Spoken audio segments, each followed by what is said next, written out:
Warhammer isn't just one game. Over the years, Games Workshop has given us a whole ecosystem of rule sets. Necromunda, Mordheim, Blood Bowl, Epic 40k, Warcry, Aeronautica, Legions Imperialis, and plenty more.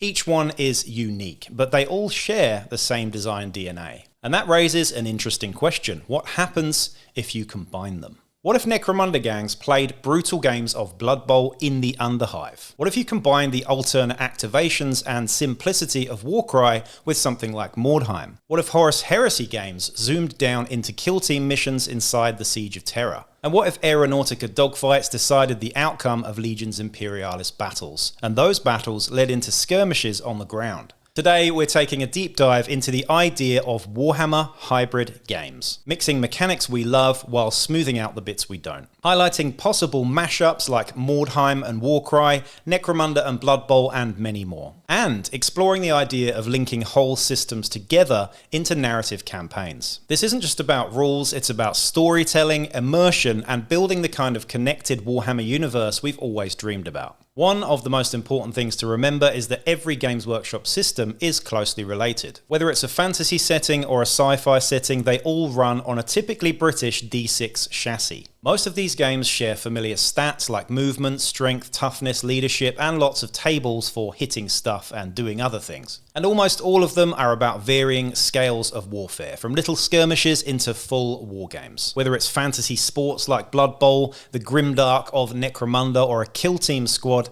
up to massive games like Horus Heresy and of course Warhammer 40k. This shared DNA means you can already move concepts across systems with little effort, and players have been doing it for decades. Before things like Kill Team existed, fans used the rules from Necromunda and combined it with 40k skirmishes. The outcome, of course, a few years later was Shadow War Armageddon, which was literally a Necromunda engine repurposed for 40k. Planetary Empires were designed to link several different scales of games into campaign maps. So the idea of hybrid Warhammer games isn't new, but it's never been fully embraced, at least not officially. Every system has strengths and weaknesses, and when you look at them side by side, you realise how easy it would actually be to swap mechanics in and out like Lego bricks. Now, no Games Workshop system is perfect, that's for sure, but take Necromunda, my beloved Necromunda for example. I love everything about it, the campaign depth, the narrative flavour of the whole thing, but one mechanic that I really am not a fan of, and I've been quite public about this, is the close combat system.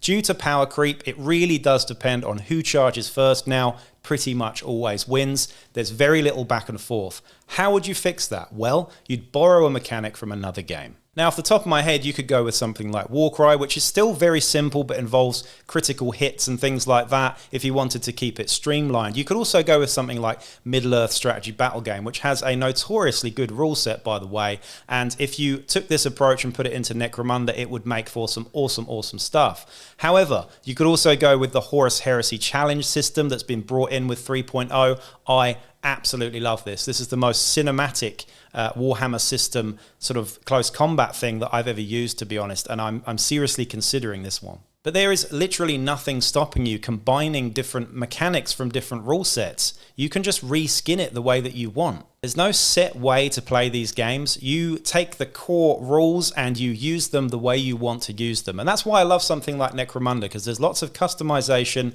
and emphasis on creating your own version of the game. Now, it doesn't stop there either. Take Mordheim, for example. Everything about Mordheim is really cool, but honestly, if I played the game now, and I have done recently, it just feels a bit dated, particularly in the I go, you go. There is no alternate activation, and that's the one thing that I would bring from modern game systems like Necromunda into this. Perhaps Warcry has a really good sort of initiative system. You could combine that with Mordheim and it would make for a better gaming experience. Blood Bowl is one of my favourite games as well and has an awesome turnover mechanic. I'm not sure how you'd bring this into games, but the brutal way that you use the turnover mechanic, you've got to make all of the safe things first before you do any of the sort of risky plays in Blood Bowl, and this creates for some real constant tension and an awesome element to your games in general. And I can totally see Necromunda gangs playing a sort of future version of Blood Bowl, a bit like the film Salute of the Jugger, if you've seen that one.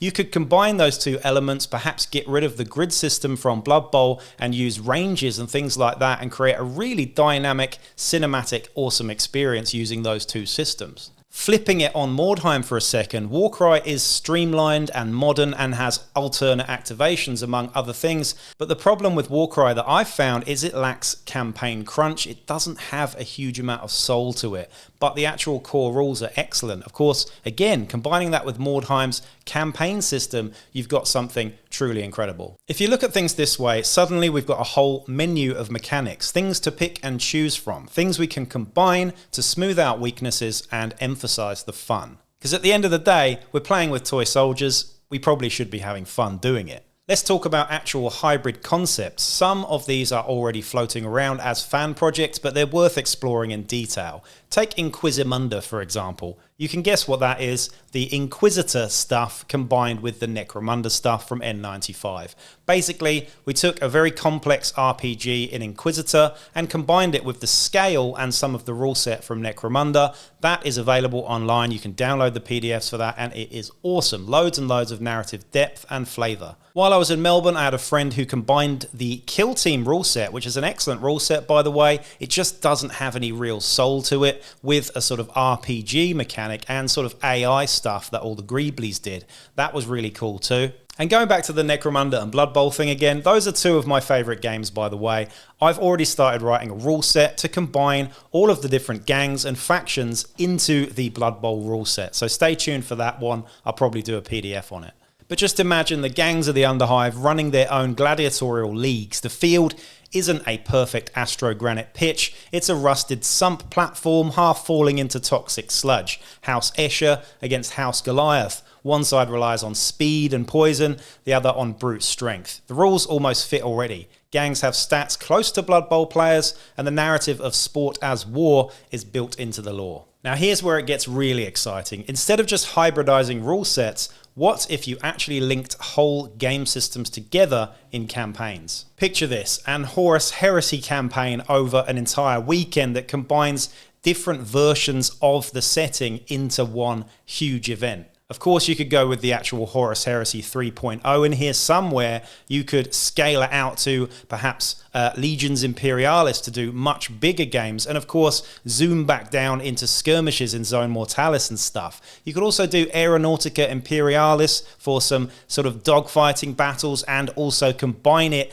with the mighty legions of the Titans and stuff as well. So you could really combine a whole bunch of systems into a really flavorful narrative event over the course of a weekend. This really excites me. This concept isn't new either. Old White Dwarf issues ran connected campaigns with different systems. Planetary Empires was designed for exactly this. The tools have always been there, fans just need to stitch them together. So if this is all such a good idea, why doesn't Games Workshop do it? The answer is pretty simple. Market segmentation. Each system has its own audience. Blood Bowl fans don't necessarily want 40k rules muddying the waters. Accessibility, of course. The more complex the crossover, the harder it is for new players. But the fans have always experimented, and hybrid systems are part of the hobby's lifeblood. Anyway, why bother with all of this? It's too complicated. Let's just play the game out of the box. That is fine. But hybrid play gives us better mechanics. You can smooth over weaknesses by stealing the best ideas from other games. Bigger stories. You can tell narratives across multiple layers of the universe. More hobby justification. Suddenly your Aeronautica planes do connect to your epic armies and your 30k collection. Variety. Campaigns don't get stale because every session feels different. It's not about balance, it's about immersion, about seeing the Warhammer world in full, from the lowest Hive Ganger to the largest Titan Legion. So that's the idea of Warhammer Hybrid Games, a modular approach to rules, a narrative approach to campaigns, and a way of linking all the smaller systems into something bigger, much more ambitious, and overall just more fun. We've seen glimpses of it before, but never the full picture. Maybe that's a good thing, maybe it's up to us, the players, to experiment and stitch these things together. So I'll leave you with this question. If you could combine any two Warhammer systems, which would it be, why, and how would you play it? Let me know in the comments down below. I hope you enjoyed this video, and I'll be back with a new one real soon. Peace out.